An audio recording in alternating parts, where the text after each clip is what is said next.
Well, it certainly could be worse. I don't much like the hammer marks on the piston. That makes me think that the bottom end's what's locked up. The top end doesn't look that terrible.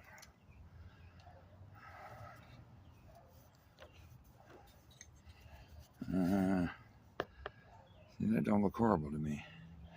But this son of a bitch is locked rock solid. No, it ain't either. Okay. Hey. Never mind. I'm happy again. Looks like we need some top end parts.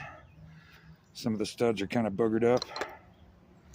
I believe this engine is savable, gentlemen and ladies, if there's any watching. I believe that deserves a hell yeah, brother. $50 and it will wrap again, I hope.